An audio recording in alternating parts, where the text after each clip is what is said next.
Welcome to RP news Telugu. నా పేరు Divya. YCP అధినేత వైఎస్ జగన్మోహన్ రెడ్డికి AP deputy CM Pawan Kalyan strong warning ఇచ్చారు. పిఠాపురంలో ఏ చిన్న ఘటన జరిగినా వైసీపీ నేతలు వైరల్ చేస్తున్నారని విమర్శలు చేశారు.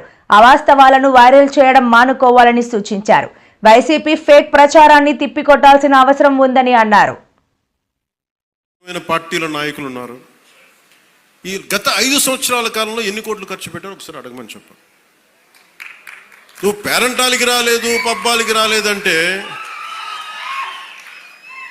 ఒక దేశం కోసం శ్రమించే వ్యక్తిని, ఇంత మందిని ఏకం చేసే వహించే వ్యక్తిని నాకు మీరు ఇవ్వాల్సింది, మేము ఉన్నాం కాచుకుంటాను, మిగతా వెళ్ళి పని చేయని చెప్తే కదా నాకు ఆనందం. అలా కాకుండా వచ్చి నేను వ్యవస్థని బలోపేతం చేయడానికి వచ్చాను. అంటే నా అవసరం లేని నిజమైన నాయకత్వం ఏంటి? నాయకుడు అవసరం లేకుండా పనులు జరిగిపోవాలి సింగపూర్ లాగా. అది కదా అభివృద్ధి అంటే. ఏ పని కావాలన్నా ఎమ్మెల్యే గారి ఇంటికి వెళ్తే కానీ పనులు అవ్వండి. అట్లా అంటే అది అభివృద్ధి కానట్టే కదా లెక్క. అంటే గత ప్రభుత్వంలో మీరు ఎంత ఖర్చు పెట్టారో ఒకసారి చూడండి. నేను ఈ గత ఏడాది 308 కోట్లతోటి పిఠాపురం అభివృద్ధికి మనం ఖర్చు పెట్టాం. మీరు చూడండి. అలాగే ఇప్పుడు 200, అది దాదాపు 60-70% పనులు అవుతున్నాయి, అయిపోయినాయి. ఇంకా 30% మిగిలినాయి. ప్రాబబ్లీ టార్గెట్ ఇచ్చింది మార్చికి అయిపోవాలి. ఇప్పుడు మనం 211 కోట్లతోటి అదనపు అభివృద్ధి కోసం మనం ముందుకు తీసుకెళ్తాం. అంటే ఇది 26 కోట్లతోటి ప్రారంభమైనవి, మన పని పూర్తయినవి, ప్రారంభోత్సవాలు చేశాం. మీరు అడగాల్సింది గత ప్రభుత్వ నాయకులను వచ్చి, వాళ్ళు వారి పాలనలో ఏం చేశారని అడగండి. వాళ్ళు తిమ్మేశారు అని చెప్పి నేను ఏం చెప్పాను, నా దగ్గర ఛానల్స్ లేవు. నేను లాస్ట్ టైం చెప్పాను, ఎలక్షన్ టైంలో 2016-17 టైం నుంచి మొన్న దాకా ఏం చెప్పాను, నాకు ఛానల్స్ లేవు. మీరే నా గళవ, నా జన సైనికులకి, మా వీర మహిళలకి చెప్పాను. మీరే నా బలం. నాయకులకు ఒకసారి ఇష్టపడి రావచ్చు, ఒకసారి ఇష్టపడి వెళ్ళిపోవచ్చు, కానీ నా గుండెల్లో ఉన్నది మీరు నిరంతరంగా నాది ఉంటారు, నాకు తెలిసిన. ఇది మీరు బయట నుంచి వచ్చి దేనికి పడినా సరే, ఒక స్కూల్లో 2 చిన్నపిల్లలు కొట్టుకున్నా దాన్ని మీరు గొడవ చేసేద్దాం అనుకుంటే నేను ఏం చెప్పను దానికి? మీరు అక్కడ పులివెందులు అక్కడ వాళ్ళ సొంత బాబాయ్ గారిని చంపినా కానీ అది న్యూస్ కాదు. ఇక్కడ ఇద్దరు బిడ్డలు ఉట్టినే కొట్టుకుంటాం. స్కూల్లో కొట్టుకోరా? నాయకులే కొట్టుకుంటున్నప్పుడు స్కూల్లో చిన్నపిల్లలు ఎందుకు మాట గారు?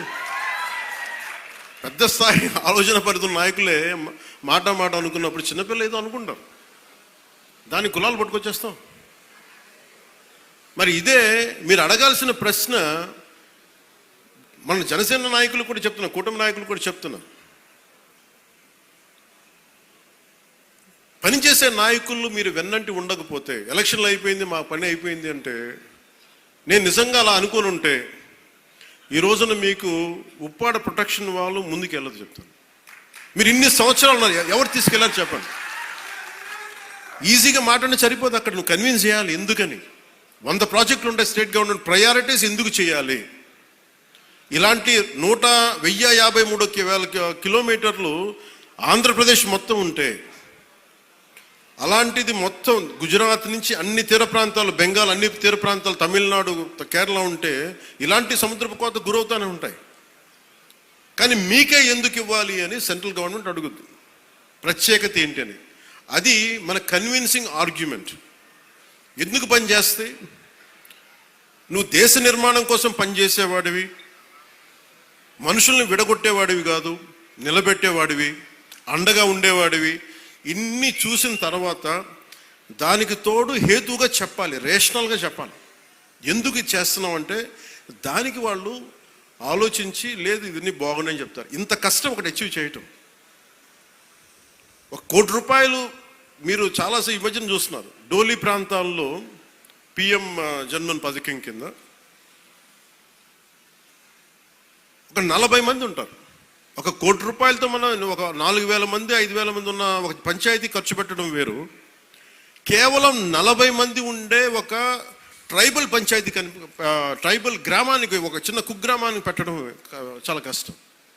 దానికి ప్రత్యేకించి మన జేబులో డబ్బులు ఇట్లా కేంద్రం తాలూకు పాలసీ ఉంది, పథకం ఉంది, దానిని పెద్ద మనసుతో ఖర్చు పెట్టాలంతే. నేను చేస్తుంది అదే, కుంచుకుపోవట్ల పెద్ద మనసుతో చేస్తాం. అందువల్ల డోలీ మోతలు అంటే మనకు కనీసం కరెంటు ఉంది, కరెంటు లేని గ్రామం ఒకటి అలలాడుతుంటే ఒక్క మాట మన జన సైనికులు కానీ మనం పంపిస్తే ఆ గ్రామానికి కరెంట్ వచ్చింది 70 ఇన్ని సంవత్సరాలు. అంటే ఇవన్నీ ఎందుకు చెప్తున్నానంటే, నేను కేవలం ఒకదానికే పరిమితం అయిపోతే నా శక్తిని మీరు చంపేసినట్టు వాళ్ళు అయిపోతారు.